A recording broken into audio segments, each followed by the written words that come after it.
Good afternoon, everyone. It looks like there's quite a few people who have joined us today. Thank you so much. We are here for the Illegal Marijuana Market Enforcement Grant Program Grant Review Committee meeting for our 2025 to 2027 biennium preliminary grant applications. My name is Rima Atung. I am the grant coordinator for the marijuana program. Just a reminder to everyone, this is a public meeting and we are recording it. With that, if you can, please use the raise hand function and verbally give your questions and comments so that we can make sure to address them all and get them captured in the meeting recording. As I said, this is a public meeting, so as I can see from our attendee list, we have a number of grantees and members of the public here. However, from here on out, I'm going to be addressing the grant review committee members. We have time set aside towards the end of the meeting for public comment. So if you haven't already contacted us to let us know that you want to make a comment during that period, please be on the lookout for that time. I know we have at least one member of the public who would like to comment. Otherwise, if you're not a member of the grant review committee, please keep your comments until that public comment period. GRC members, to keep this meeting consistent and on track, if you have questions about a specific application, please address your questions to us, the CJC staff members, and we'll follow up with the applicant. Even if they're on the call, it's better to, funnel all that information through us rather than you directly addressing the applicant during this meeting. So hopefully we're all on the same page for that, and let's go ahead and get started. So here is our today's anticipated meeting schedule. We're going to start with roll call. I think we have a few GRC members who have their delegates present today. So if you are acting as a delegate for a GRC member, please introduce yourself when that member's name is called. So Shelby, do you mind doing roll call?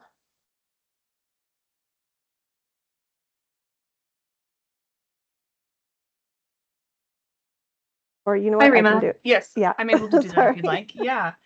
So to begin, you. we have Aaron Felton. I'm here. Great, thank you. And then Chris Gibson.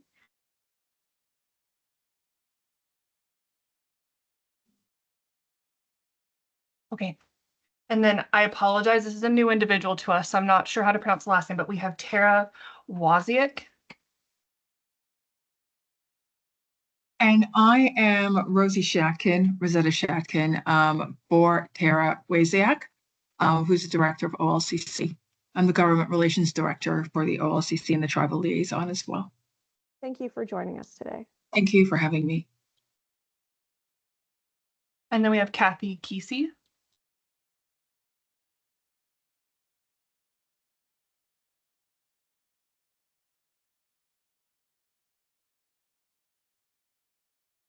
I see Kathy on the list, but she is not staying present. Can you hear me now? Yes. Okay, all right, if I'm here. Sorry about Thank that. you. All right, thank you, Kathy. And we have Sunny Summers. Good afternoon, Sunny Summers with the Department of Ag. Thank you, Sunny. And next we have Rob Bovet. I'm present. Good afternoon, Rob. And then we have Shannon Savell. Good afternoon, everybody. My name is Elena Herrera here on behalf of Shannon. Today, I'm the labor trafficking specialist with the Crime Victims and Survivor Services Division at ODOJ. Elena, thank you so much for joining us. Thank you for Yes, having thank me. you. Next, we have Tim Svensson. And Rima, I believe that Tim will be joining us later in the meeting. Thank you. And then the last member that we have is Tyler Bechtel. Hi there, Tyler Bechtel with Oregon State Police. Hi, Tyler. Welcome. All right, thank you for calling roll, Shelby, and sorry for putting you on the spot like that. So again, thank you everyone, first of all, for your flexibility. We weren't able to get more than 3 folks in attendance for the original meeting date that we scheduled, which is why we ended up moving it today. But I really appreciate, you being able to rearrange your schedules in attending. Obviously, we have more folks this time. I do want to also note that for the 2 folks that are acting as delegates, so Elena and Rosie, we're really happy to have you present. Our policy for delegates is that folks acting as delegates can sit in on the meeting, take that information back to the GRC member who is on the actual committee. But during the meeting, if you want to contribute, you need to wait until the public comment period along with the rest of the members of public, since you're not an actual, the designated committee member. And if we do any votes, then also you would not be able to vote. So just for your information, it's mostly for information purposes to make sure that those missing GRC members get that information and know what's happening and are able to jump into the conversation in the next meeting. We are not anticipating doing any votes this time. We are actually focused this time on providing feedback to our preliminary applicants.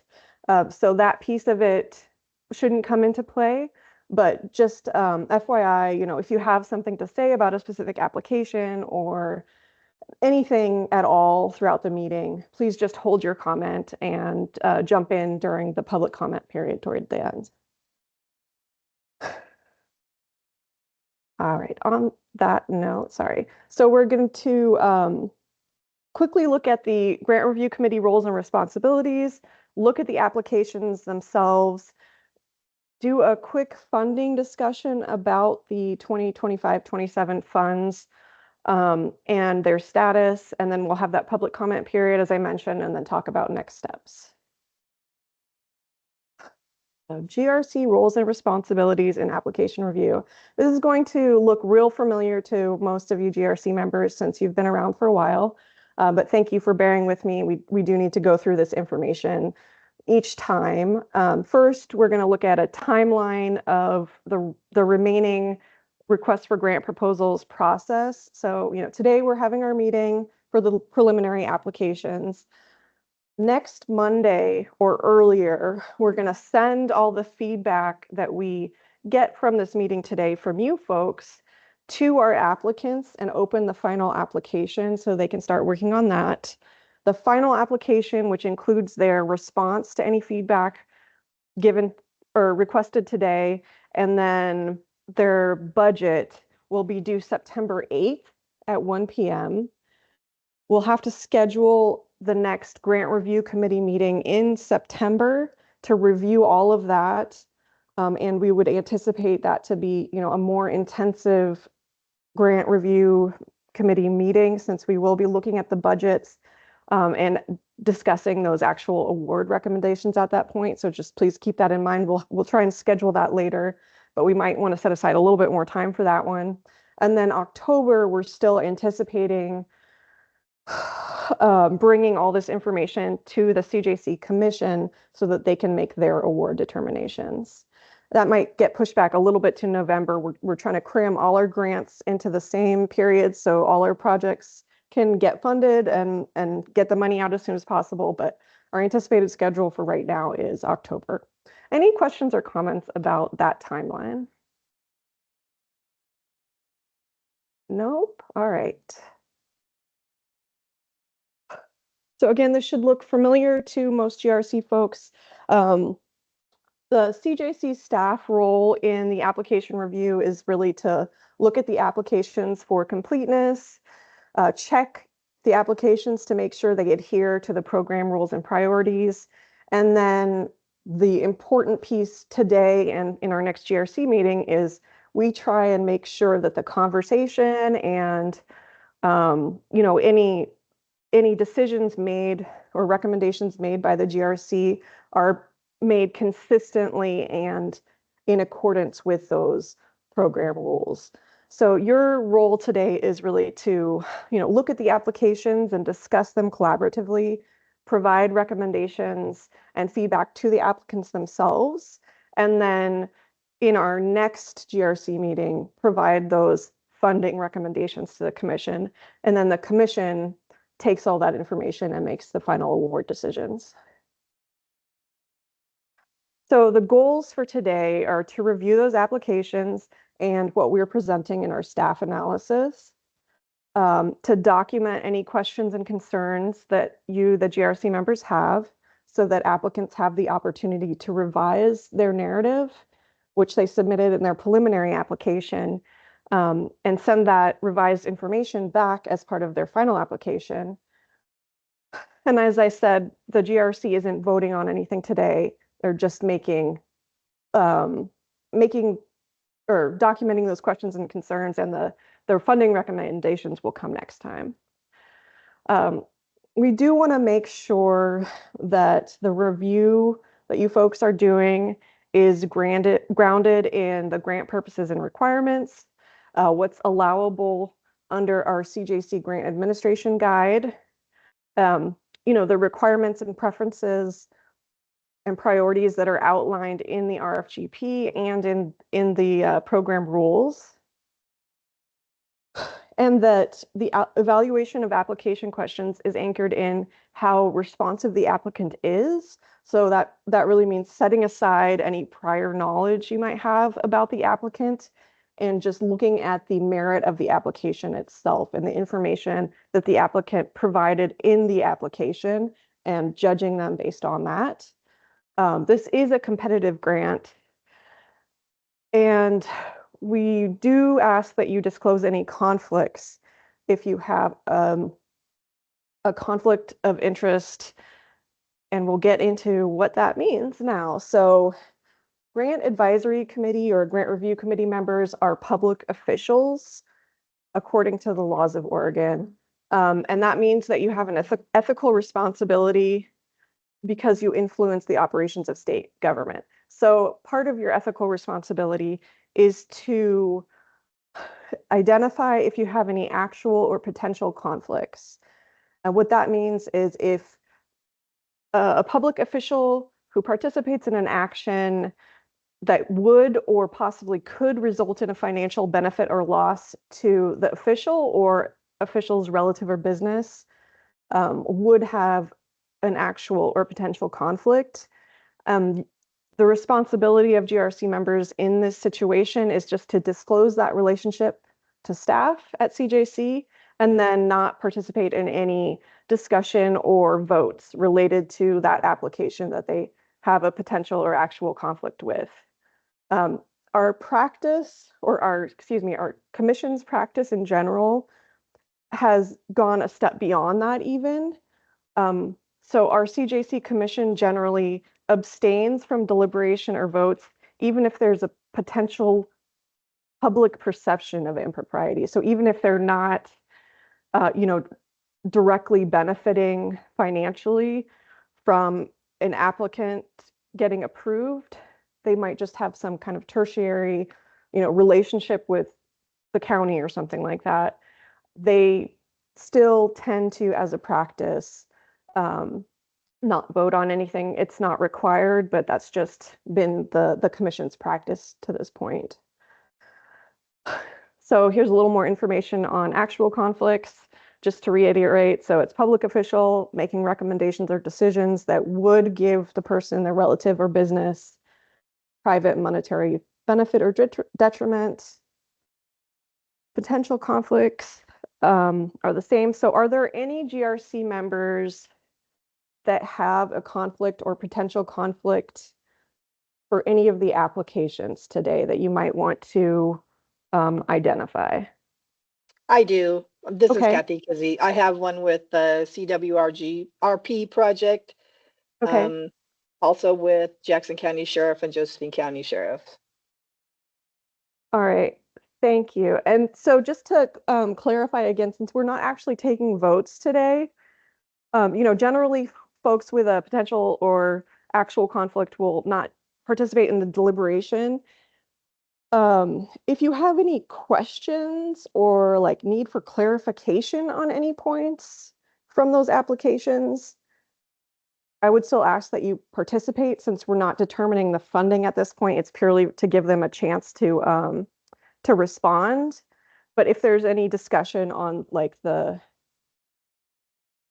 merits of their application beyond that, then you can step aside. I don't know if that totally makes sense. I hope it does. It's a little bit less strict because we're not actually making a decision this time, but thank you. I appreciate you identifying that. We'll make note of it and we'll also keep that in mind for the next meeting as well. Is there anyone else who might have an actual or potential conflict?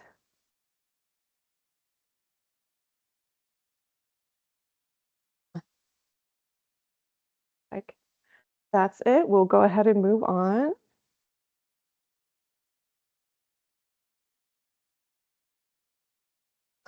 So the funding amount that we have available at our last, calculation of it is about $12,384,915. I do want to note that amount, we're still waiting on a couple of steps as of the end of last week for the bill to actually get signed and then to get the final amount from the CFO to say how much is actually in our marijuana account, but that was our best guess at how much is going to be available to award through this RFGP.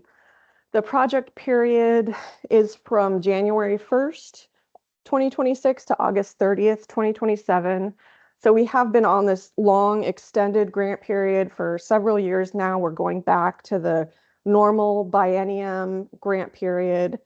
For our current grantees, we pushed the start date back to January 1st because their current contracts run out December 31st, although any new applicants and actually current grantees that choose to can start October 1st for this new award if they are awarded funds. So that's the project period. Our eligible applicants are cities and counties, which is law enforcement agencies primarily, and then community-based organizations. And there are two categories of program types, either established, which in this instance means they have received marijuana funds previously, or implementation, which means they have not received marijuana funds yet. And just a reminder, here are the legislative and commission priorities associated with this grant program. So legislative priorities are prioritizing funds for rural areas, large-scale operations, organized crime, the diversion of marijuana outside of Oregon, and projects that are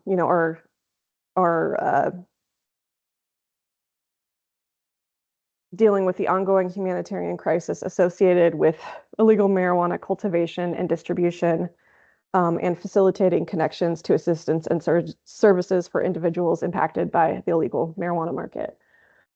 The commission priorities are funding training opportunities that assist applicants in addressing illegal marijuana markets, addressing cases that require complex financial accounting, tracking outcomes, collaborating with other agencies and organizations, and then providing trauma-informed and culturally and linguistically specific and responsive services to those persons affected by the humanitarian crisis.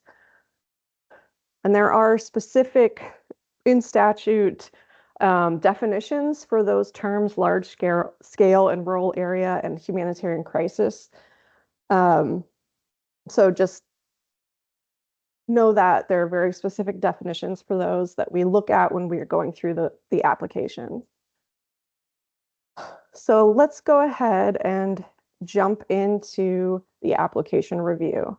Actually, I'm going to pause here for a second. Any questions or comments up to this point from our GRC members? All right, we'll go ahead and jump into the review then. So as I mentioned, the first step is us CJC staff do our staff analysis, and we look at if the applicant is eligible to receive funds and if their application aligns with the grant purposes and requirements, and they have to meet those standards to be able to apply for funds. Whether or not the applicant fits into those definitions of established or implementation, we have mostly established applicants, but there were a couple of implementation programs in this grouping. And then we look at the criteria in the RFGP itself. So that's like the program goals, objectives, how the applicant describes their operations. And we look at that to see if all of that information that they provide align with the purposes and requirements of the grant. And we also check to make sure that their answers are complete and responsive to the question.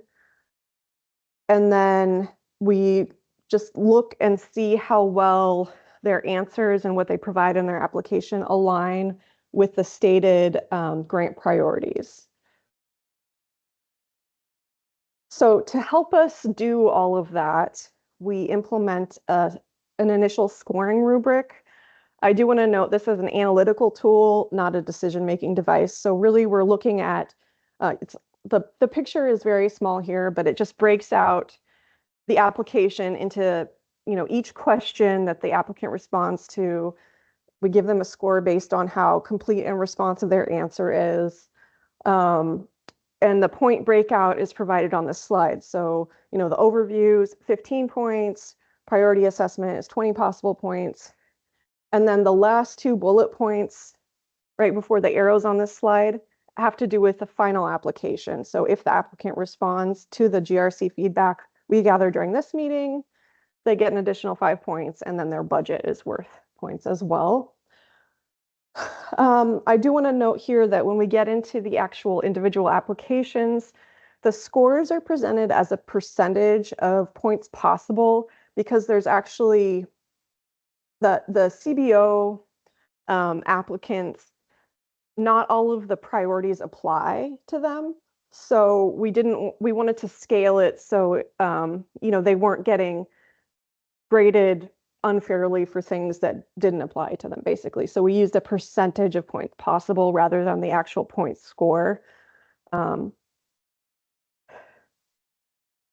I did also want to note that in the past, for the legislative and commission priorities, and you'll see this more when we get into the individual application slides as well, CJC staff analysis has included rating applicants based on things such as, how rural the applicant's county or jurisdiction is, trying to get at how well they're fitting those priorities.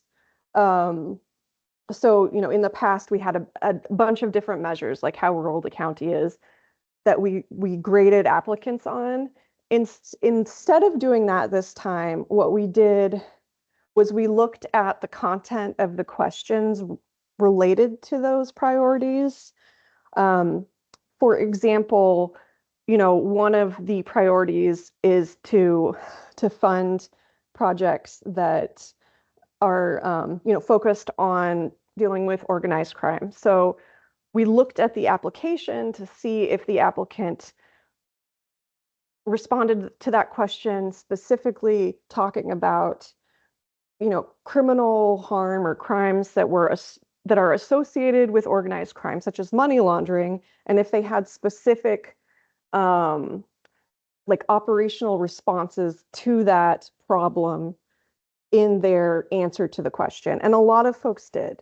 So we thought that might be, a better way to look at it than, how we did it in the past, to see how each applicant is specifically kind of defining what they're seeing in their county related to a particular priority and how they're dealing with that in their county. So just kind of a little background on the staff analysis. Hopefully that all makes sense. So we did see a few themes in the staff analysis that I wanted to note. Overall, I think the applications were strong, especially from returning applicants. When we did our staff review and read through them, overall, we were very pleased with how detailed and thorough the applications were. One thing we noticed is that, quite a few applicants didn't add specific measurable goals and objectives. So they might have a really nice list of things that they wanted the project to accomplish, but there weren't necessarily, numerical goals associated with them. So part of the staff recommendations is to add those numerical targets so that we can better measure whether or not they're meeting their own goals that they defined. Another thing that we noticed just kind of across applications is that applicants stated they would support a legislative or commission priority, but they didn't explain the how the proposed project would support the priority. And again, this goes back to what I was talking about, like they might say, they're supporting rural area might see that they're, excuse me, I cannot talk this afternoon. For example, an applicant might say that they're seeing in their rural areas, greater instances of trespassing or water theft associated with these illegal grows, and that they're therefore supporting the priority. But what we were really looking for is how they will respond to those specific like harms or crimes that they identified to combat that thing and therefore support the goal. And we did have some really great examples of folks stating that. So yeah, so we put that in there as a way that folks could improve their applications and really show how they're supporting the legislative and commission priorities. So as we go through each application, there's a couple of different types of recommended CJC staff feedback that we're providing. These are common examples of such feedback, like provide a list of CBOs you partner with or are working to partner with to provide services to victims of human trafficking. And that's primarily for, a law enforcement organization might get that feedback. Or as I mentioned before, provide measurable objectives that align with your program stated goals. And then there's specific feedback related to the legislative and commission priorities that you'll see on the last slide for each application as well. I feel like that was a lot of information, and we might need to just get in and look at the slides and see if folks have any questions based on what's actually there. So here are the applications that we received. I'll pause just for a second. We have 11 law enforcement applicants and 3 community-based organization applicants for this biennium. The majority are returning applicants, although we do have a couple of our current grantees who did not reapply, and then a couple of new folks that you'll see on the individual application slides. They're noted as being implementation projects.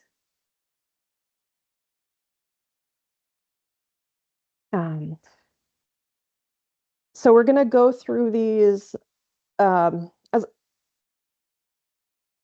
the right column on these tables shows the percentage of points possible. So there's a pretty good range. Overall, folks scored pretty high. We're going to go through the applications in order of the scores from highest scoring to lowest scoring. For the law enforcement folks first, and then we'll do the community-based organizations. I did want to just throw this visualization out there as context. I know one of the things that the GRC requested as to be part of this review is information on how well our current grantees have performed for this grant. And the individual application slides will have some more numbers on that, but this map kind of shows for 2022 to 2024, all incidents that were reported to us. And as you can see on the legend, so it's a little difficult when you're looking at it at first, but basically the color dots represent the year and amount of incidents reported in a specific zip code. So for example, on the lower left side down in Southern Oregon, in that Jackson, Josephine area, you can see those circles are yellow and mostly big. That means they have been consistently seeing incidents in a lot of the same zip codes since 2022. And you can see by the size of the dots that they're also consistently getting reported year to year. So there's a comparatively high number of incidents reported in the areas with the larger dots. And then conversely, the dark blue dots are, well, the dark blue dots are incidents or zip codes where incidents were reported first in 2024, and then the lighter blue is first in 2023. So I included this map, even though it's a little confusing to talk through, because you can kind of see that there are definitely hotspot areas in Oregon, but at the same time, what we've seen is sort of a greater dispersion geographically of incidents for every year that we've funded grants. And Tyler has a question or hand up. Did you have something to add, Tyler, or ask?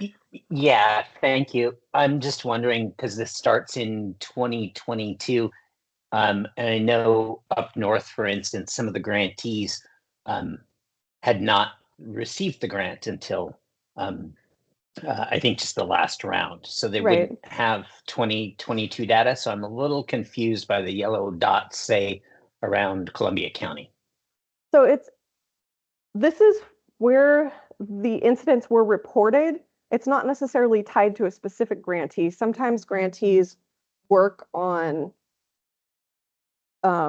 incidents that are not in their jurisdiction, for one thing.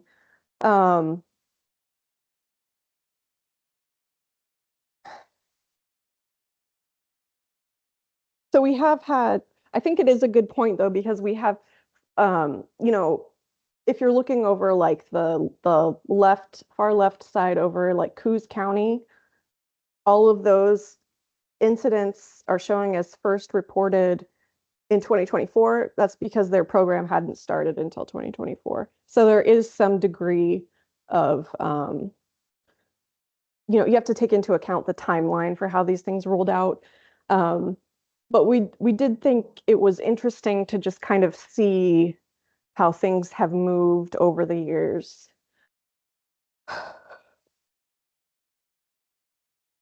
Are there any other questions or comments about this map? And this is just sort of to contextualize it so we can all kind of keep it in mind while we're looking through these applications. The data is not perfect. It gets better every year. All right. So we'll go ahead and move into the applications themselves. So the first applicant is Jackson County. As shown on that preliminary table, they scored all the points possible. The agency collaboration that's applying for these funds is Jackson County Sheriff's Office.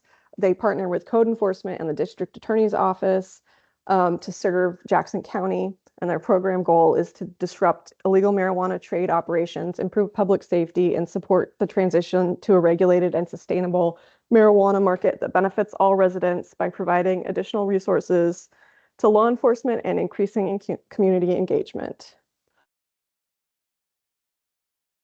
So for comparison, we included their current award amount, and this is the award for this long extended grant period that goes from 2022 to December 2025. So it's not a typical biennium.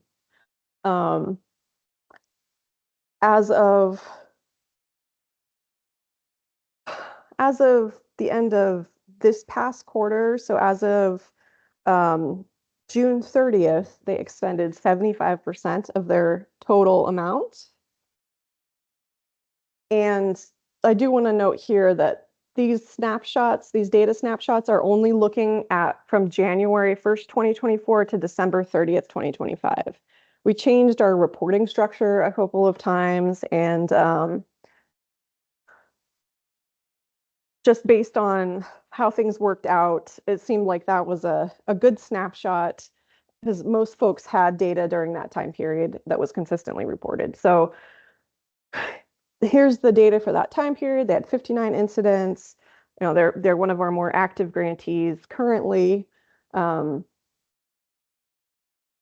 you can see the rest of the data that we included there. And they also identified some outcomes for their program, such as maintain their current FTEs, investigate and dismantle illegal marijuana operations, enhance their enforcement capacity, community outreach, and then in year 2, continue those with increased enforcement of larger and more complex grow operations, following through on prosecution and legal actions, sustaining that community engagement, and reducing illegal grow operations overall and associated criminal activity. So here is the feedback that we have for Jackson County, the suggested by staff. So the process here is, you can look at all this information, look at the recommended feedback that the staff came up with, and then what we would like is for you to, discuss the application and decide whether this feedback seems appropriate, if you want to add to it, if you want to take stuff off and don't want to ask them to respond to specific points, if there's anything else that you want to communicate to the applicant at this time. So that's kind of the purpose once we get to this slide for each of the applications. So our staff recommended feedback is to provide some measurable, some numbers along with those desired outcomes that they mentioned, and then identify any CBOs that they're partnering with. So do GRC members have any discussion or any additional feedback that they want to provide to Jackson County?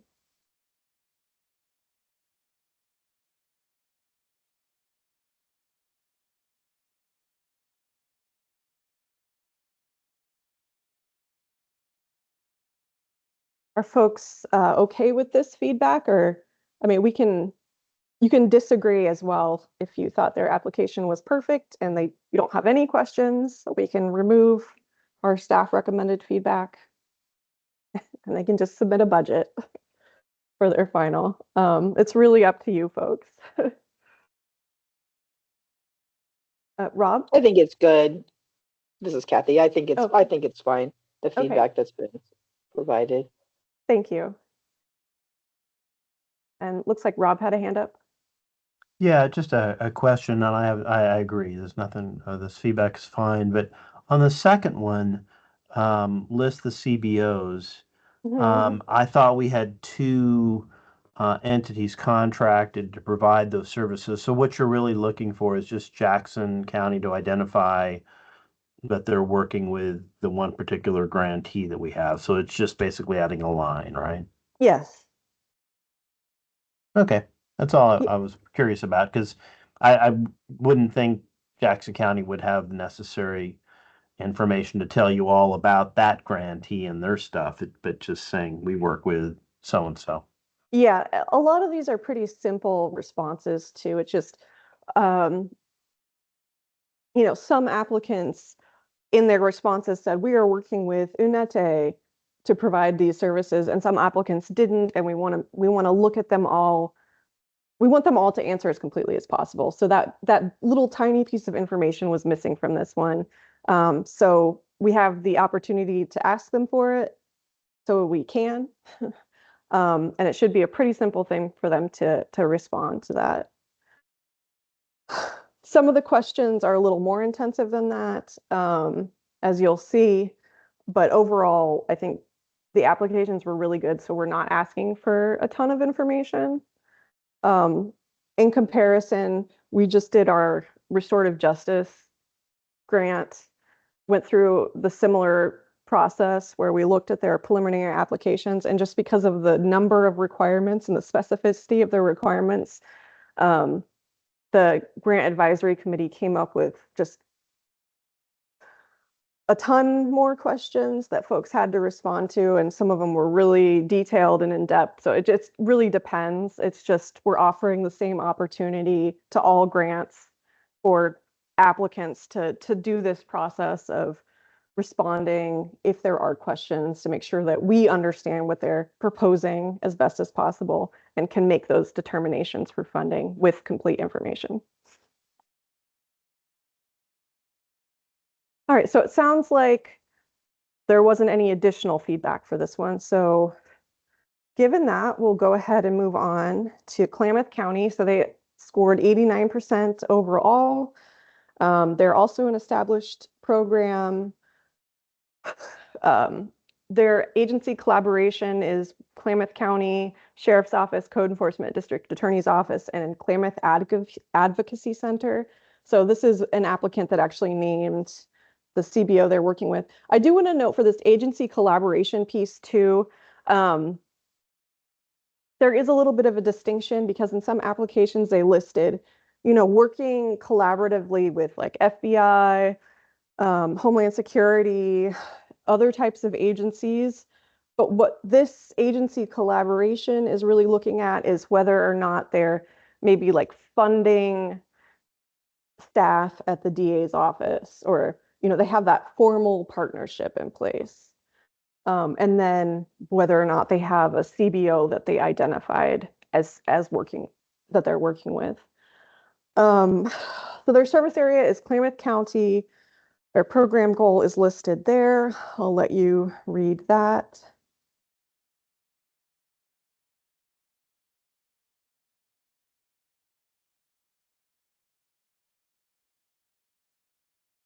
They're currently funded for about $2.7 million, and they've expended 63% of that as of June 30th. Their incident count is a little bit lower annually, but they are, they're still seeing a medium number of incidents. Their program's desired outcomes are to sustain their program and expand by 10 to 12 active investigations, increase warrant-based enforcement actions by 20% or more, conduct 2 or more multi-agency trainings, expand their forfeiture and criminal legal filings, and then implement a streamlined case trafficking database for the first year, and then build off that in year 2 to 15 or more active investigations, shut down 12 to 15 illegal grows annually, and then the rest of what they mentioned there. So they did provide those nice numerical objectives for their program's desired outcomes. So the feedback that staff has suggested is around the legislative priorities. Is just, they mentioned that they are supporting legislative priority number 1 and number 3, but not how specifically they were doing that. So we were hoping to get a little bit more information on that how. But other than that, we didn't have any recommended feedback. So GRC members have any comments or questions or suggested feedback on Klamath County? Now is the time.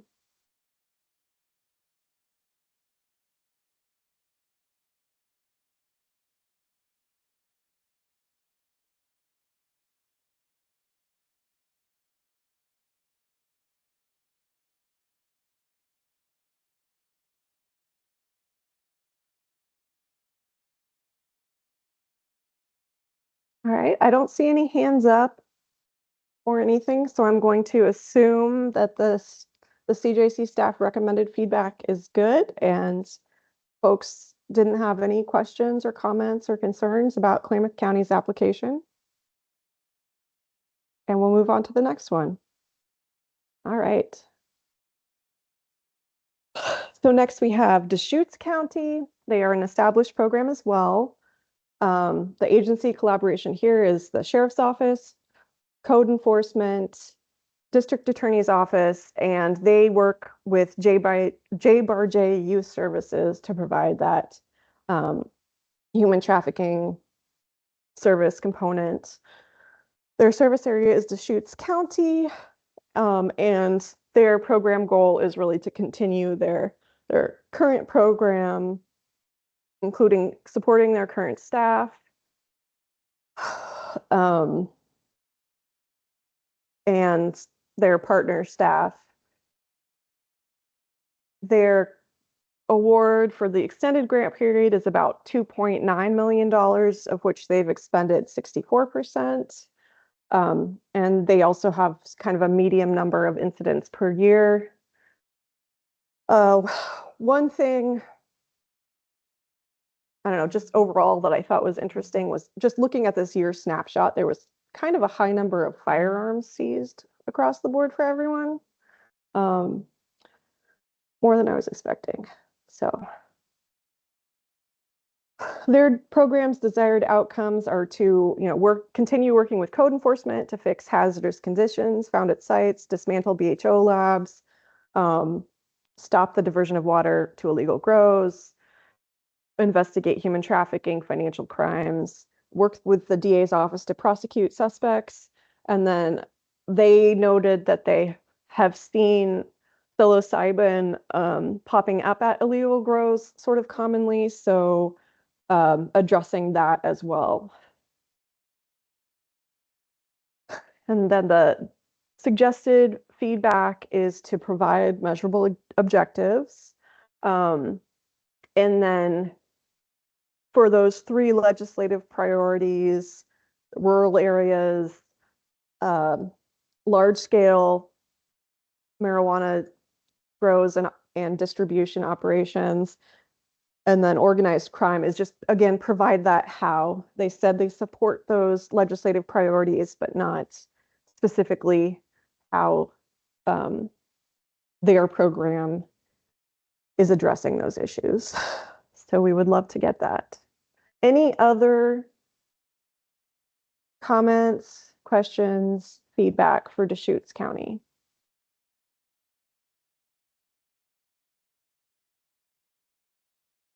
All right, I don't see any hands up.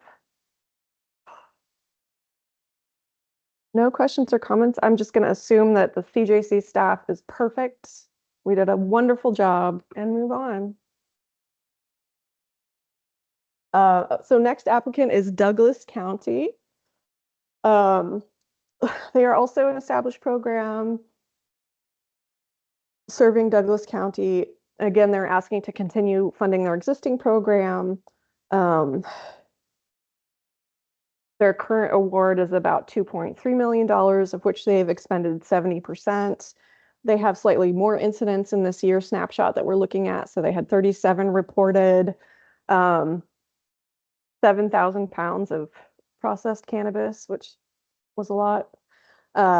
Their program's desired outcomes are to maintain their current staff and program, dismantle 5 DTOs each year, and intercept victims of human trafficking. They did provide one numerical measure for their desired outcomes. It'd be great if we could get ones for the other 2 that they mentioned as well. And then we would also ask that they identify, their CBO that they have in their county that they're partnering with, or who they could refer any victims of human trafficking that they come across to get services. And then there were 3 legislative and commission priorities that they mentioned they supported, but also didn't provide the how to. and again, just for context, that means that for the other, so there's 5 legislative priorities and 5 commission priorities. That means for the other 3 legislative priorities, they said they were supporting it and they provided the how. It was just for those 2, their answers were a little more vague and not really specific. And then the same with that commission priority that we identified. Any additional comments, questions, concerns for Douglas County?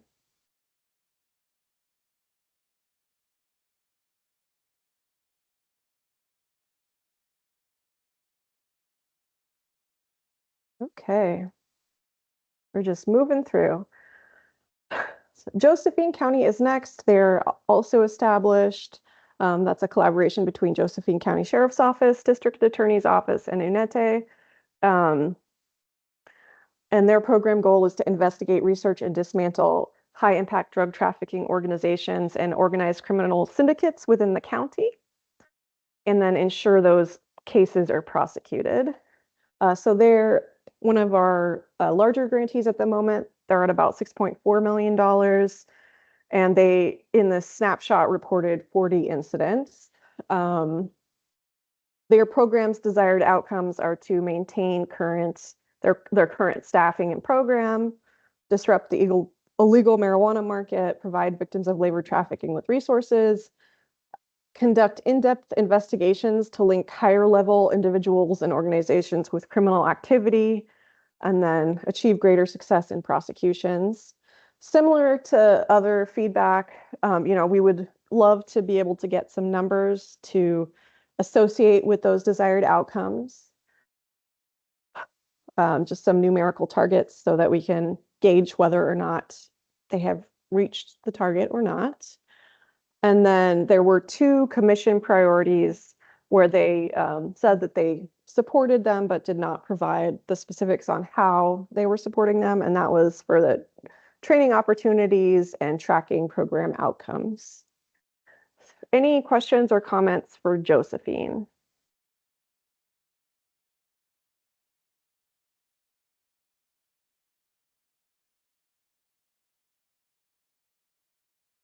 Okay, I don't see any hands up or anything like that. So we'll move on to Clackamas County, our next applicant.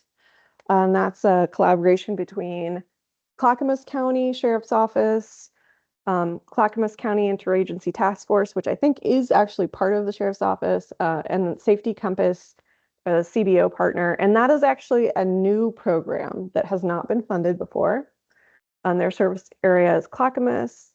Their program goal is to reduce the prevalence and impact of illegal marijuana cultivation and distribution by enhancing enforcement, providing prosecuting authority with complete investigations, and supporting victims of trafficking and exploitation. So there's no program data available, obviously, since they're a new program. And they listed program's desired outcomes as building capacity for investigations and enforcement,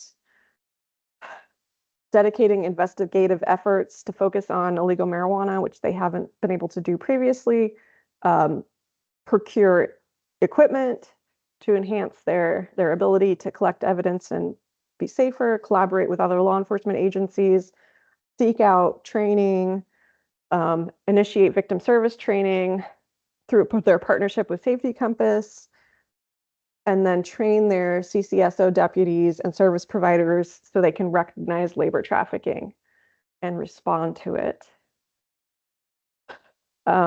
So this feedback is very consistent across these applications. This one is, again, just to provide those measurable objectives to align with those desired outcomes, and then provide that additional information on the how that they're supporting priorities 1, 2, 3, and 4 under the legislative priorities. This is a new implementation program, as I mentioned. Are there any questions or concerns about this application?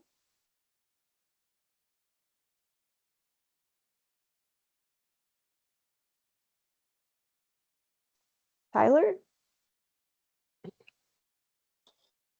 Looks like your hand is up. Did you have something? Yeah, sorry about that. No worries. Something you said early in this particular one was that CCITF was a member of the sheriff's office. I just wanted to clarify and disclose a potential Okay. conflict. They are governed by a board. It's local Clackamas County agencies, city PDs, as well as Clackamas and the district attorney's office. The Oregon State Police is also on that CCITF team, and I sit on their annual board meeting, voting Okay. member on that. Thank you. That actually helps clarify things for us. So I appreciate that. And thanks for letting us know about the potential conflict as well.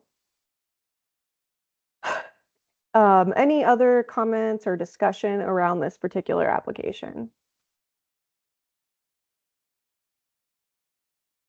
Nope. All right.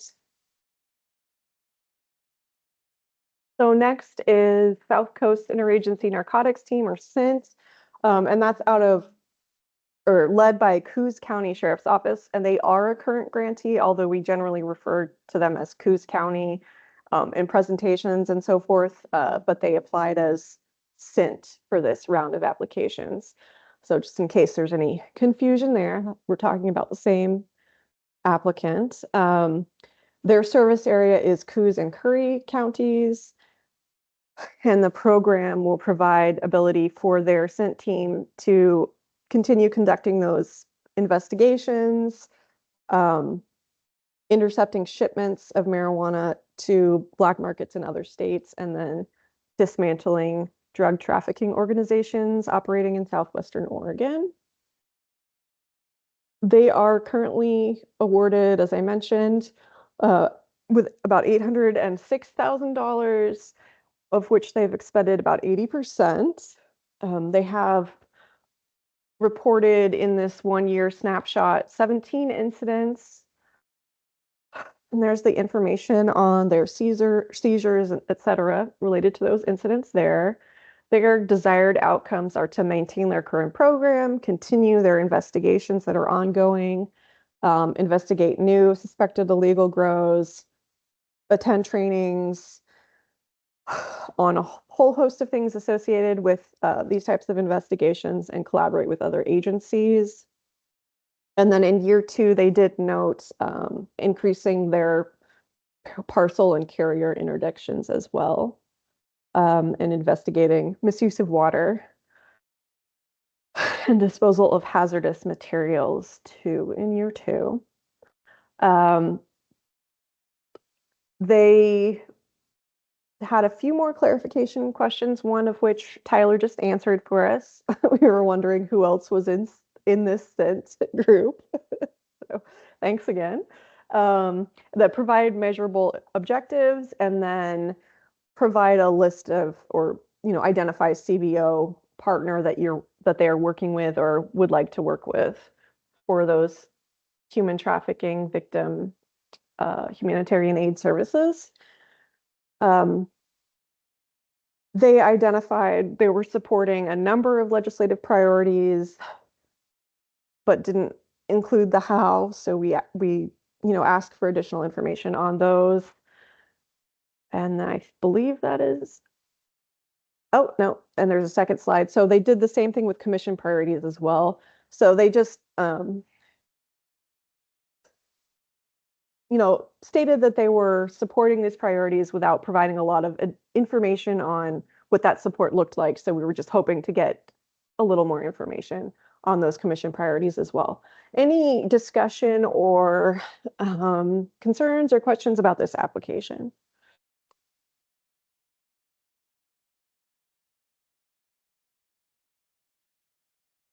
All right.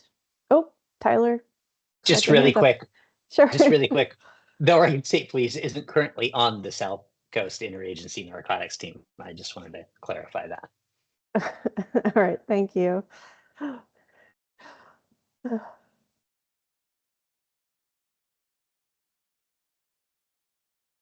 Okay, I don't see any other hands up, so we'll go ahead and proceed.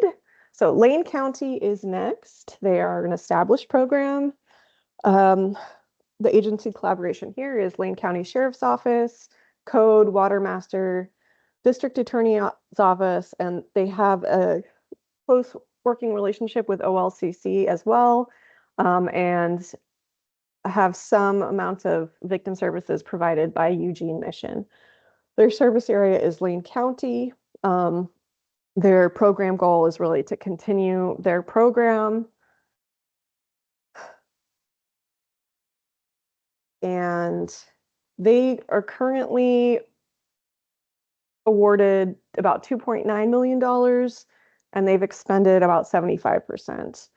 The number of incidents they have in this snapshot year period are 12, so kind of a medium number. And their desired outcomes for the new biennium are to maintain their current program, continue completing investigations, reevaluate operators previously shut down to see if they have restarted operations in year 2. So that's revisiting sites that they've already closed down. Increase opportunities to access shipping points throughout the county, and then just continuing to eradicate illegal marijuana grows.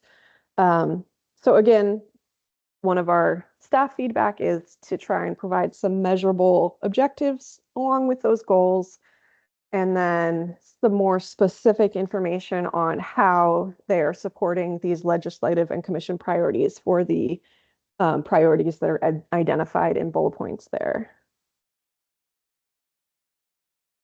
Any comments or questions or concerns for Lane County?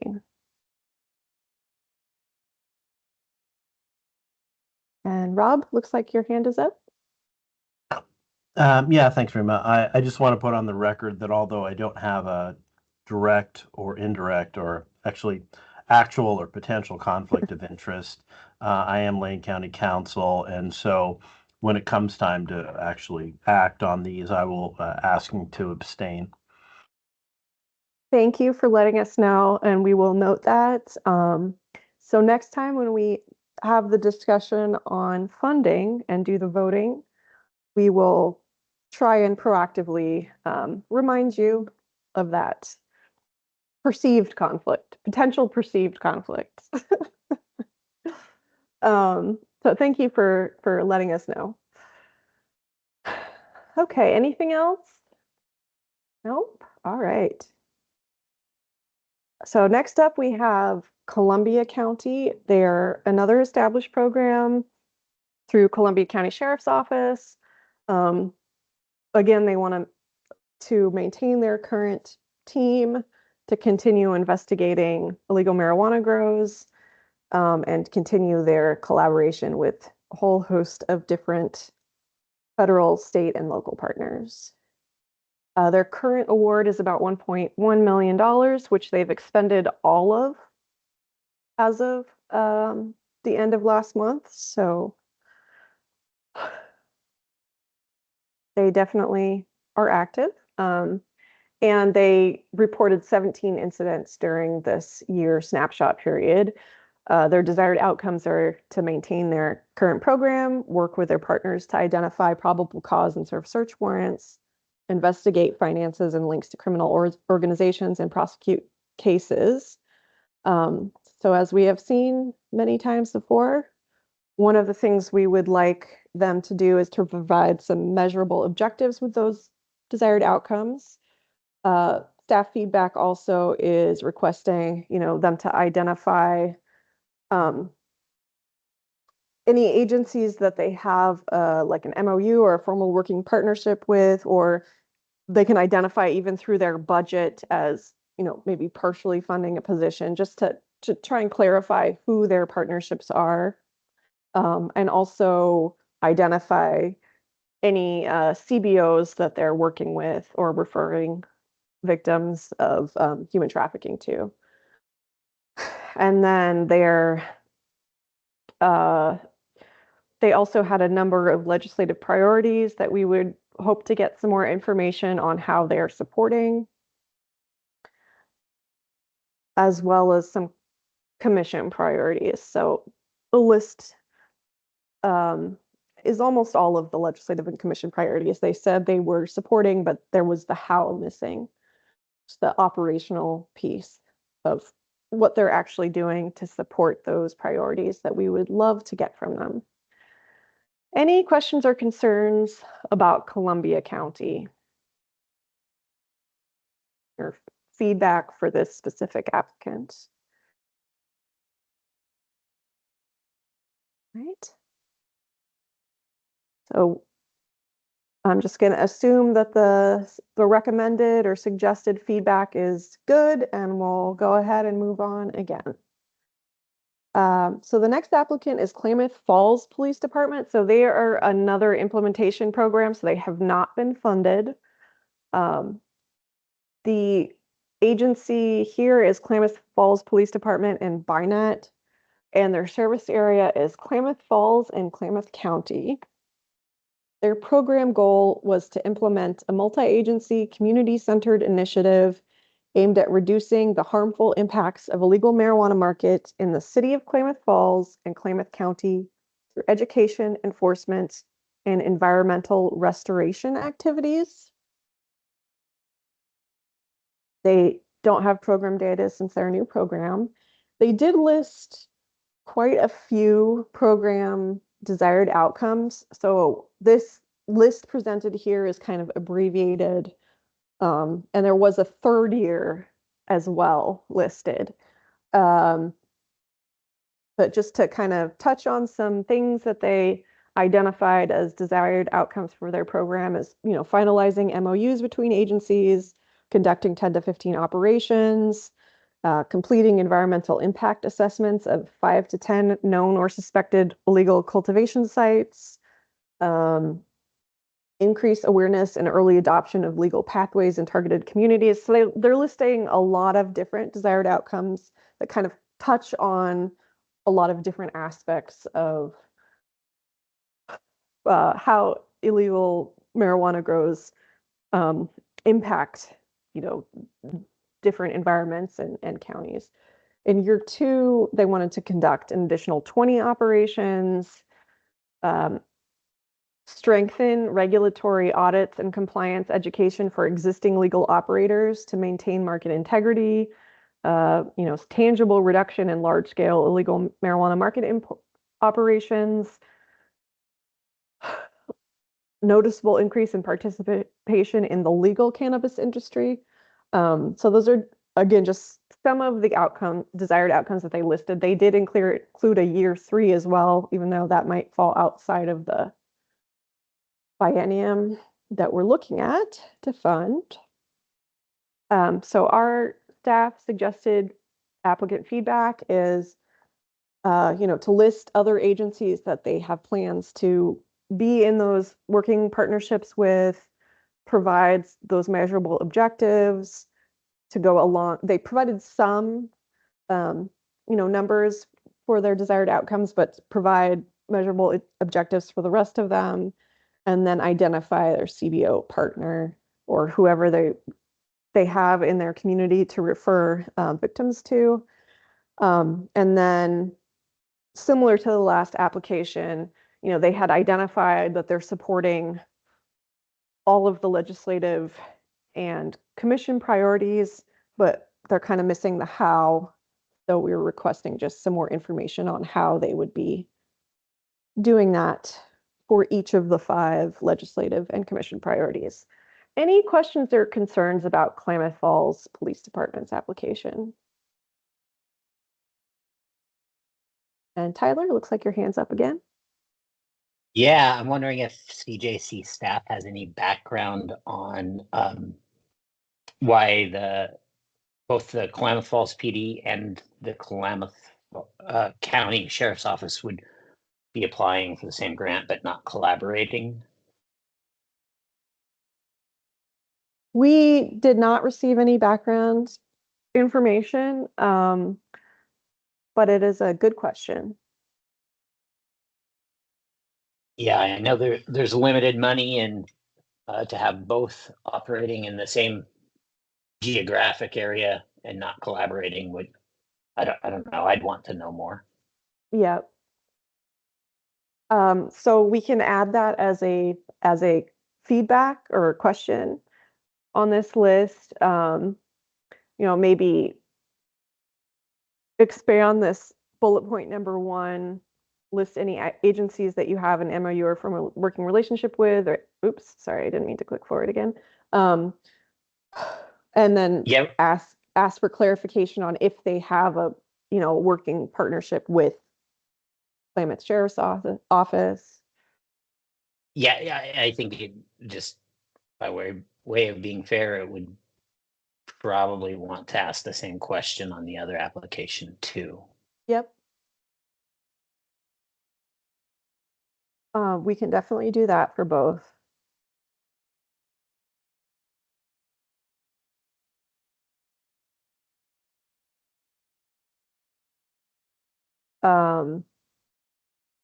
So we can even try and make that a little bit more clear, like in our feedbacks, we have received an application from, in this instance, if we're responding to Klamath Falls Police Department, we received an application from Klamath County Sheriff's Office as well. Are you aware of their project and do you have a working relationship with them or something to that effect? And then the reverse for Klamath County Sheriff's Office. Any other questions? Oh, thank you for the thumbs up. Any other questions or concerns or comments on this particular application?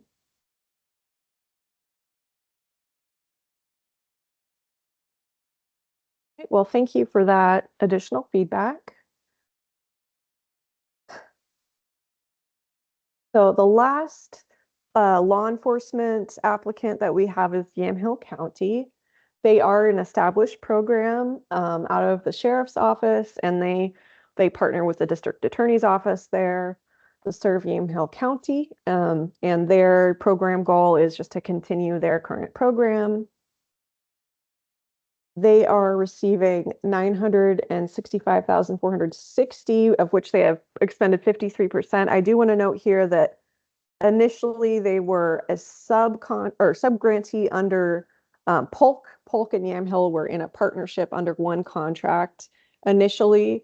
So they only became a separate grantee with their own contract as of April 1st, 2024. So their data is a little bit looks a little different than other applicants because of that. So their funding amount is probably a little lower and their incident count is a little lower because their data was conflated with or combined with Polk previously. So just keep that in mind. Their program's desired outcomes are to maintain their current FTEs or program, continue their investigations, identify and address human trafficking in their county, and we would love to get some more measurable objectives to align with those desired outcomes, and to see if they have, get a list of any additional agencies the applicant has a partnership with to speak to that collaborative piece, and any CBOs they have identified to refer victims to in their county. And then,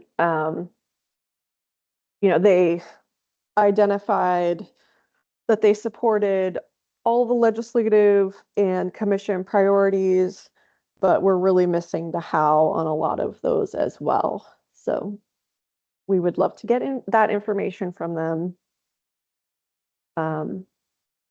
as well. Any questions or concerns about Yamhill County and their application? Nope. All right. So now we'll take a quick look at the community-based organization applications. We only have 3 of those to go through. They're all established programs. The first one is Cannabis Workers Resiliency Project, and that is an agency collaboration of 7 different CBOs across the state. Their program goal is to address the humanitarian crisis caused by the illegal cannabis market in Oregon, to support workers, promote accountability, and prevent the exploitation of low-wage and immigrant workers by providing a whole host of direct services. I do want to note that so we scored them a little bit differently because not all of the legislative and commission priorities applied to the CBOs. So, like the last group, the CBOs are ordered by highest scoring to lowest scoring. So CWRP got 100% of the points possible for a CBO applicant. Had a very strong application. So they currently have about $5.7 million, of which they've expended about 80%. And they have reported in this year period engaging about 669 people through outreach and then providing actual services to a little over 500 of them. There's a breakout of some of the services they provided. And during this time period, they also conducted over 100 outreach and training events. So they've been very active consistently throughout the grant period. Their desired outcomes, and again, this is an abbreviated list because their list in the application itself was fairly extensive. So I tried to just hone it down a little bit. Their desired outcomes for year one are to continue their project and assess the impact of the last grant period, establish a work plan, conduct outreach, including to the Mandarin speaking community. Primarily, they've been working more with Spanish speaking community. So they're trying to get that Mandarin speaking community that has been hard to kind of break into. Continuing advocacy, establishing regular meetings with at least 4 partner agencies, and then centering their discussion on workers' experiences. And then in year 2, look at what they did year 1, implement and refine their advocacy plans and partnerships, and then assess the need for ongoing funding and solicit funds to try and sustain their program. So we did not have any recommended or suggested feedback for them. If anyone does, we would love to hear it, or any other questions or comments that the GRC might have for this applicant.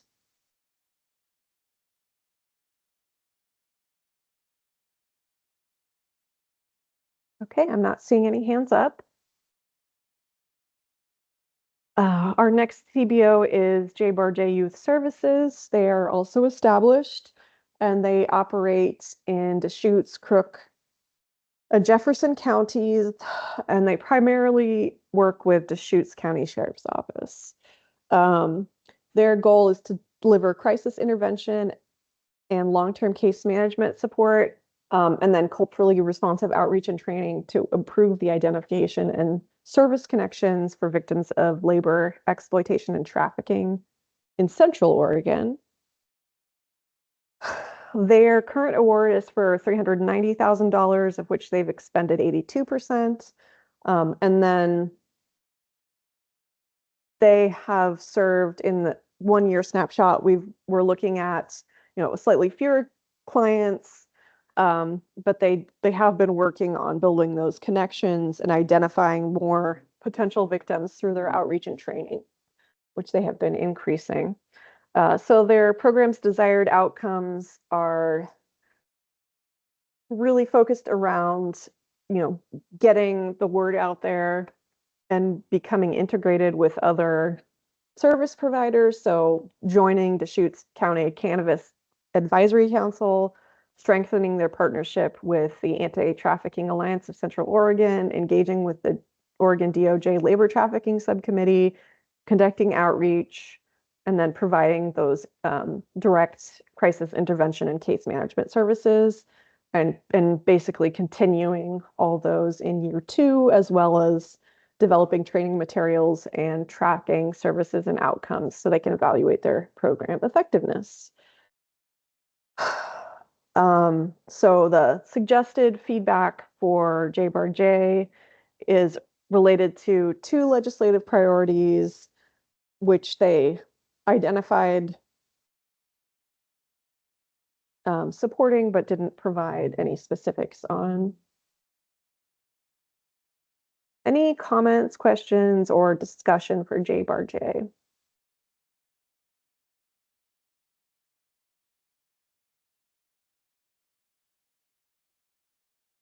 I'm not seeing any hands for this one, so we'll move on to Safety Compass, our last applicant. They are our most recently established program, and they collaborate with a number of folks, DOJ, OLCC, and then federal and local law enforcement agencies. Their service area is primarily Clackamas, Marion, Polk, Yamhill, and Washington counties. And their program goal is to coordinate and partner with agencies to lead trainings, chair labor trafficking subcommittees, conduct targeted outreach, and connect victims with trauma-informed, culturally and linguistically responsive services. And they do provide direct services for that component of their program. Their current award is $169,858, of which they've expended 44%. Their project period started July 1st, 2024. So they were more recently awarded, so there's less information on them, and they didn't really have data available for that year snapshot that the rest of the programs had. I did want to note that in the last 2 quarters, they reported serving 37 clients. So it was outside of that snapshot period, but they have been, gearing up and providing services. Their program's desired outcomes are to deliver 20 targeted trainings on labor trafficking, victim identification and response strategies to 200 key stakeholders, distribute 500 flyers and brochures, and provide advocacy services to 20 labor trafficking survivors in that biennium period. So our feedback is about the legislative and commission priorities, just asking them for some additional information on how they support those 4 priorities listed on the slide there. So any questions or comments or concerns for Safety Compass? Okay, well, I appreciate everyone hanging in there with me and going through all that information. I know it's a little dry, but we just want to make sure we're thorough and giving each application due consideration and the opportunity for the GRC members to express any feedback and provide that information to the applicants for their final application. So now we're going to do a quick discussion on the 2025-2027 funding for this program. So I'm including this history of, I forgot to update the slide titles. I apologize. It should say IMMEGP funding background. The information in the table is correct, just the slide title is incorrect, and I apologize for that. We'll fix it before we send out this presentation. So we just have a brief history of the marijuana grant program from 2018 onward. And really, the main takeaway here is that it's a relatively new grant program, and it's been very inconsistently funded, going from 3 million up to, 26 million, and then back down again to where we're at now, which is at about 12.4 million for the next biennium. Like I said previously, we're still waiting on that bill to be signed and that amount to be finalized, but that's our best guess about how much is available to award. Obviously, this is less than programs have requested previously and less than has been available previously. So we're anticipating it's going to be highly competitive when we do look at those budgets. We had some just general feedback related to the budgets that we wanted to send out with the final application instructions. And one of the feedback points is just that we updated our grant administration guide. So there's a little bit of new language in there. So we want folks to just double check the general rules for all grants that's available in our grant administration guide. And then that budget should reflect any conversation we have during this meeting. Is there anything else, any general guidance on budget requests that GRC members would like to include? So that's one point of discussion. And then the second piece that we want to just get some clarity on is if we want to have an amount identified for CBO applicants to prioritize for them. For example, in our last open solicitation where we had about 1.8 million available to award, we set aside $400,000, or we earmarked $400,000 for CBO applicants. So in the application instructions, we were able to tell applicants, up to $400,000 is going to be set aside for CBOs. We didn't get that many applications, so the final budget amount wasn't up to $400,000, but we had that amount set aside. So I just wanted to check in with you folks to see if there's an amount that we want to prioritize for CBOs this time out of that $12.4 odd million.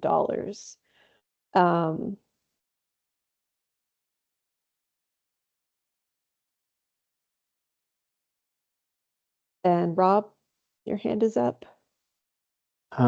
Yeah, thanks. I have a lot of thoughts about this, Okay.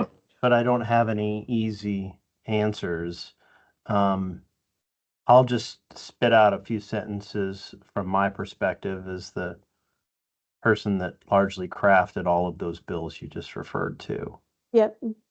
So yes, the program started out fairly small at a time when we didn't have the large drug trafficking organization problem. And yes, the program got expanded when DTOs, especially during COVID, moved in to Oregon in a major way and created lots of environmental and human problems, particularly in Southwest Oregon, but really all up and down the Willamette Valley and in parts of Central Oregon. And I think it's important for all grantees and potential grantees to understand that the current service level for this entire program over a biennium now looks like about $22 million. Yeah. And that consists of, at the time, we anticipated an $11 million carryover. Now it's a little over 12, which is good. But 12 million is still far away from 22 million. And that 12 million consists really of two pieces. One, the anticipation that the governor will sign what's called the Christmas tree bill, and there'll be $5 million added to the $6 million baseline that really is taken off the top of marijuana taxes. But what we're really facing is a problem where we have this, in my opinion, critical program, which is Oregon's response to particularly rural areas being inundated with the violence, the environmental damage, the crime, and most tragically, victims of human trafficking. And now we got to cut that program down pretty dramatically. The amount that we allocated for the CBOs was really, quite frankly, not only humanitarian, but it was also to essentially help those that are victims directly of when law enforcement takes down one of these operations, and law enforcement, is not really best situated to provide all the needed victim services. But but one hinges on the other, because there's no victims that you're aware of to serve unless law enforcement takes down the DTO operation. So this presents a quandary. What is the right percentage? So I wouldn't even necessarily characterize it as setting aside for the CBOs. I think what you're going to have to do, unless this number gets bigger, which I'm hoping that either the 2026 legislature or the E-Board will recognize the error they made in not fully funding this program. And I know they claim it to be CSL, but it's not. It's half. The reality is, I think we really ought to be talking about percentages. What kind of percentages should we, spread to the CBO providers to service essentially what we anticipate the law enforcement providers will be taking down? So we have essentially a balance between the two to provide both of those services. It's just, if we don't get more money, it's just going to be at a dramatically smaller scale, which is incredibly unfortunate. But these are decisions that other people at a higher pay grade, make, and not me.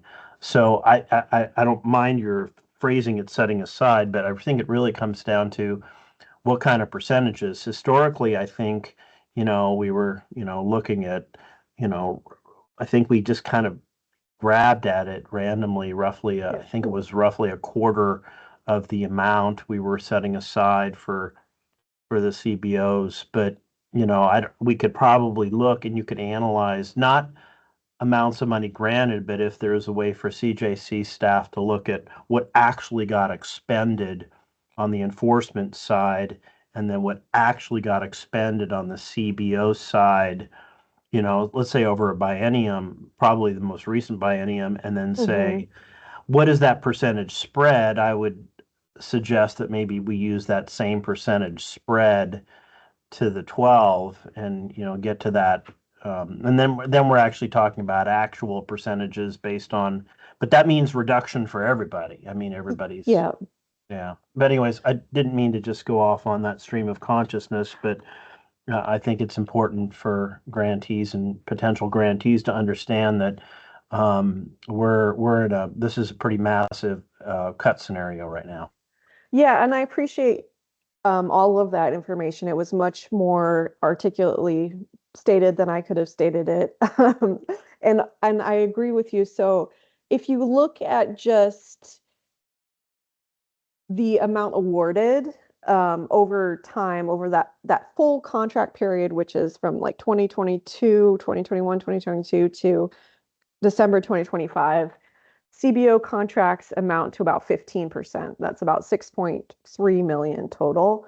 That's the awarded amount.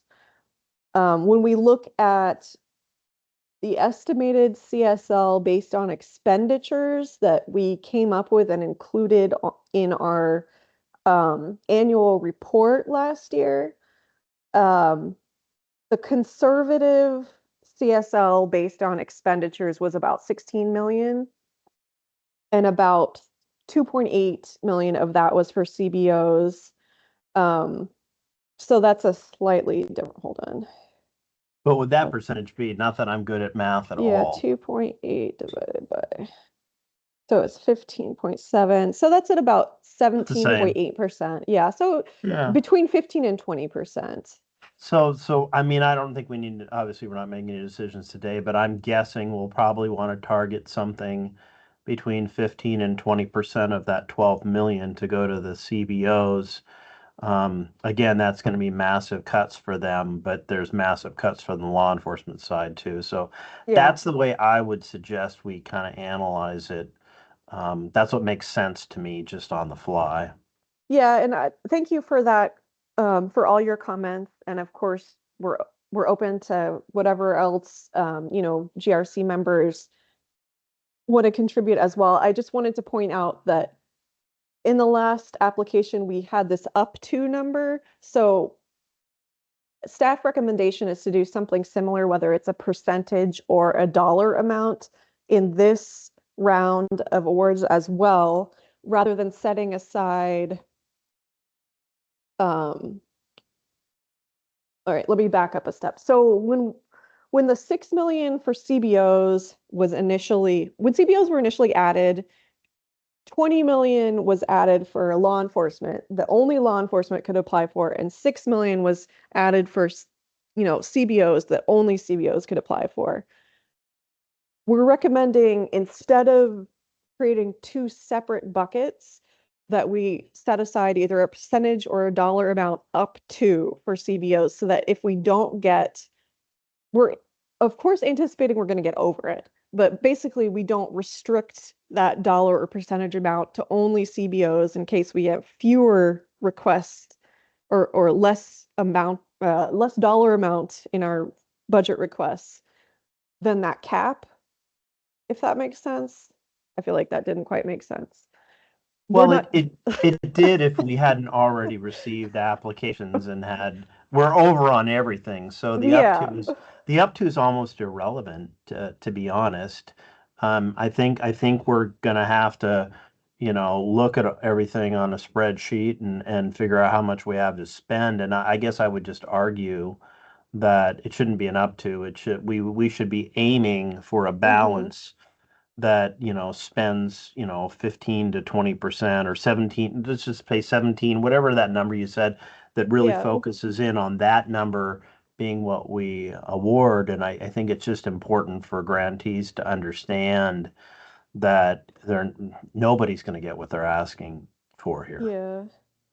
So it's 17.8% based on that CSL, that conservative look at expenditures that we had in our last report.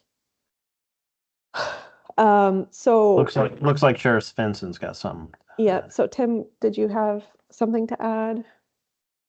Yeah, no, I appreciate that. I just want to echo Rob's comments on, I think the easiest way for me to explain across the board on all these programs through our association is that we looked at the numbers that we've granted out in the past. We took a percentage of what that traditional expenditure was, and that's the percentage that we allotted moving forward. And a lot of these programs already understand that there's going to be significant cuts. I think some of them are hoping that their program is going to be more competitive than the others.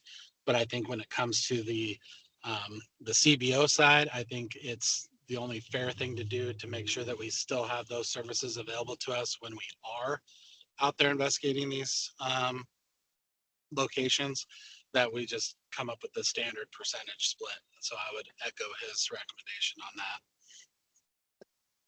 that. Sounds perfect and makes total sense. So we would ideally like to include this like as a bullet point in our instructions for the final application, just to let folks know ahead of time, right? Give as much information as we can to the applicants themselves. So is the recommended percentage amount then that 17.8%, or did you want to discuss a different percentage? For my purposes, if that's the last full biennium and that's the spread, I think we just let them know and just put a weasel word there, roughly 17.8%. But I would, Right. I would disclose that at 17.8. That's our current spread. Okay. And I'm getting a thumbs up. Do any other GRC members have anything to add? In terms of funding, either for that CBO percentage or for any other general guidance that we want to include in that communication with our applicants. And it looks like Tyler, you have your hand up again. Again, I'm sorry if I'm weighing in too much. I just have a question about the competitive nature of the grants. And, I'm not sure how you would, what the proper metric would be, if it's for CBOs, outreach or people served, or for the enforcement teams, would it be the number of cases? Yeah. I'd just like to look closely at, I guess, return on investment. I noticed, some of these, if we were just taking that simple metric, some of these vary widely as far as the enforcement teams, from a few thousands per investigation to hundreds of thousands per investigation. And the same goes with the CBOs when you're looking at, outreach for, roughly $8,000 compared to the overall budget, all the way up to $100,000. Right. So I mean, that wide variety of the amount of people served or the cases brought forward, it kind of tells me that we really should be looking at that as part of the competitive process too. Yeah, and that is another excellent point. And thank you. I didn't actually even put a bullet point for it up here, but it brings up another thing that we should discuss for our next GRC meeting. So for the final application, with all the application processes across the board, CJC has been working on streamlining our process.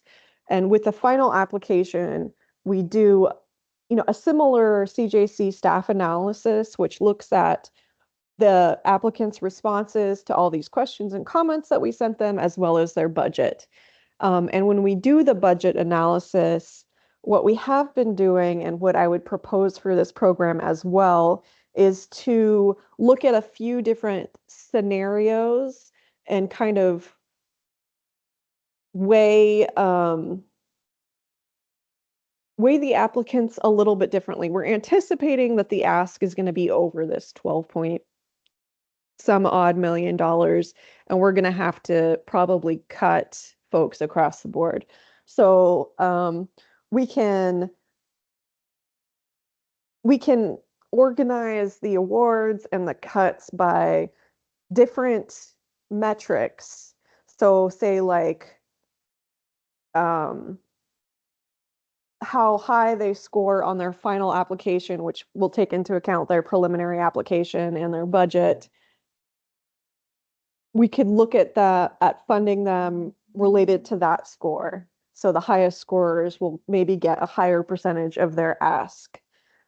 We can look at it based on numbers served. So a similar, thing based on how they've performed. If they're a current grantee, how they've performed in terms of numbers, and cut them based on that. So there's different ways we can look at the budget requests and kind of scale them based on these different factors, if that makes sense. And that kind of gets to what you were talking about, Tyler. But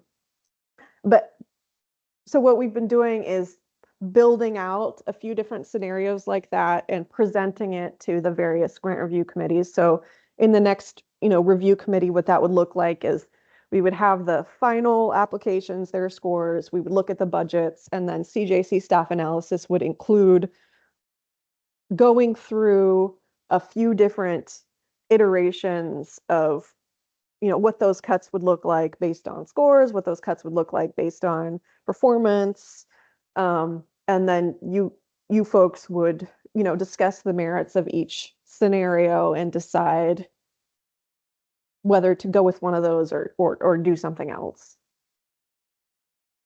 Does that kind of get at your concerns?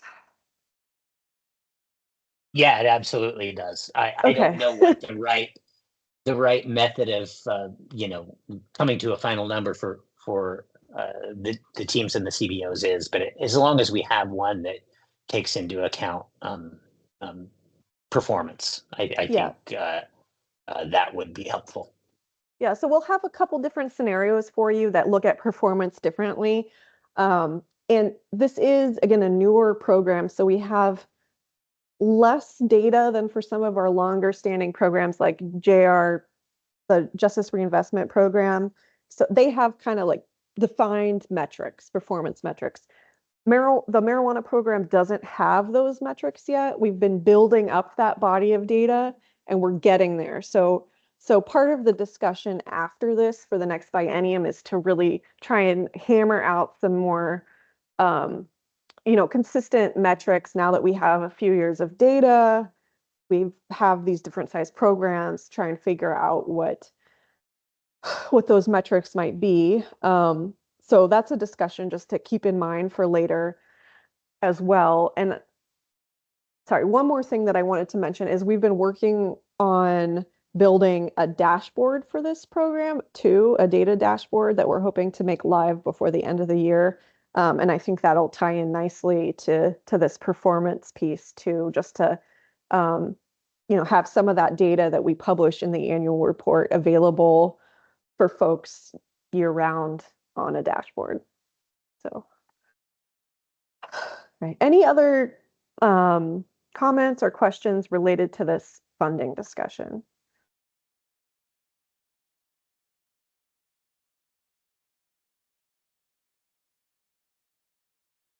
Nope. All right. So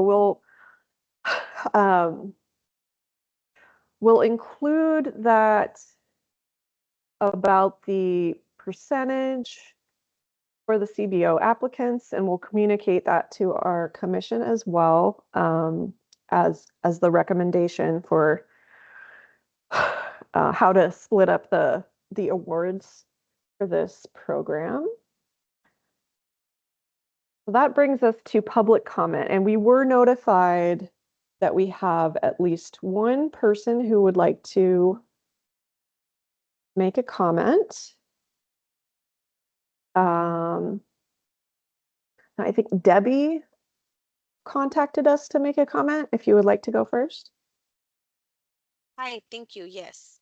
So, Grant Review Committee, for the record, my name is Debbie Cabrales, and I am here to provide public testimony regarding the Illegal Marijuana Market Enforcement Grant Program. As you have recognized, CBOs are trusted organizations that understand what community members are going through and are able to help community members in a holistic manner, culturally specific approach. CBOs build relationships that help nourish and maintain trust between the individuals and other organizations, including law enforcement. CBOs are able to provide direct services that go beyond the initial help when an individual is going through a traumatic experience. They are there as a guide, as a friend, and as a teacher to help community members understand their rights and the resources that are available to them. Community-based organizations are the key to helping community members not fall into the traps that those who run these illegal marijuana operations lay for vulnerable populations. Thank you so much. Thank you for that comment. And did either of the GRC delegates or any other members of the public like to provide public comment at this time?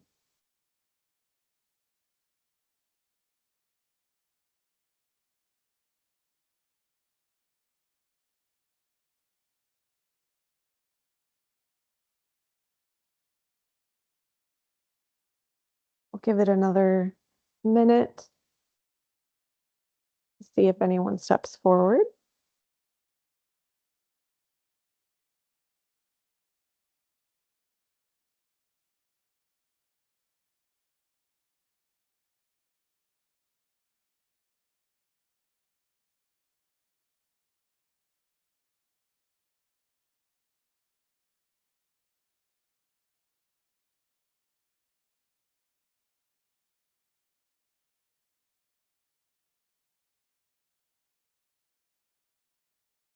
All right, I'm not seeing any other hands or anyone else coming forward with public comments.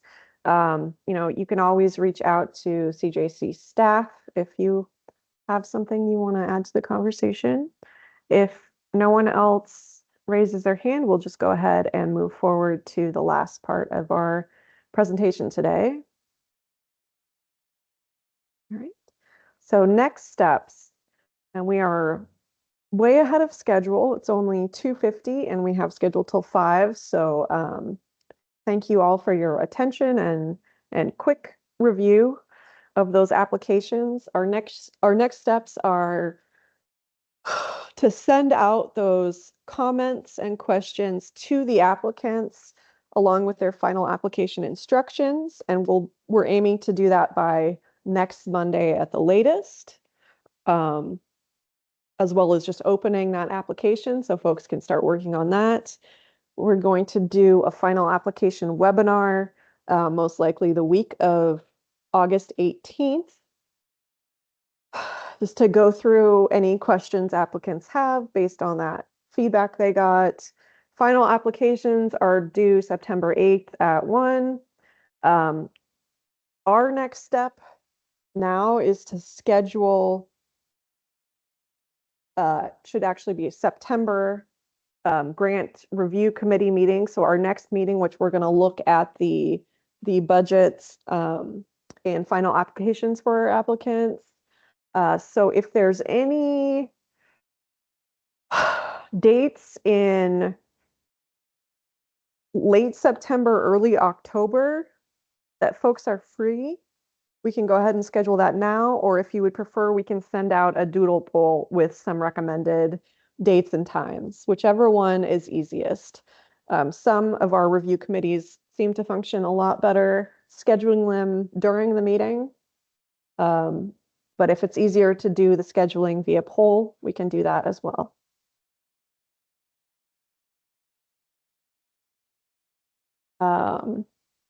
And I think we would start looking at the week of the 29th of September or the 6th of October for the next grant review committee meeting. Right. If nobody's coming forward, we'll just schedule it by poll. Can you repeat so- those dates? Rima? Yeah, sure. I would think that the week of September 29th and October 6th. So either of those weeks, any day those weeks would be a good place to start to try and schedule the next grant review committee meeting. Either of those work for me. Okay, thank you. Rob? So I suspect it varies for various members, so maybe a doodle poll's the best, but like, for example, I could do the 29th. I absolutely can't do the 6th, and I suspect two other people on this call can't for the same reason. So it's just Okay. gonna be mix and match. So you're probably gonna want to do a doodle. Okay. You guys seem to do well with the doodle poll. Some GRCs do much better with scheduling during the meeting itself for some reason. So we try to leave all options open. But we'll take into consideration your feedback on those two dates, the 29th and the 6th, and we'll send out a poll. So thank you guys for both jumping in on that. And like I said, we're still aiming to get all of the final recommendations to the commission in October, possibly November, depending on how full the commission schedule gets. Any other questions, comments, anything else that folks want to discuss related to the marijuana grant program, any of those applications? Oh, right. Well, thank you all so much for your time and attention. I guess you get a couple hours back that we had scheduled the rest of this meeting for. And, we appreciate the conversation that we did have today. And, I anticipate the next meeting, as I said, is going to be a little longer and a little more intensive since we will have the budgets to review and those funding recommendations to do. So anticipate that the doodle poll is going to be for a longer meeting. And feel free to contact us anytime with questions or comments. Yeah, it's always a pleasure, and thank you guys for being part of the process. Thanks, Rima. Thank you. Thanks, Rima. Thank Thanks, you. Rima. Bye. Thank you.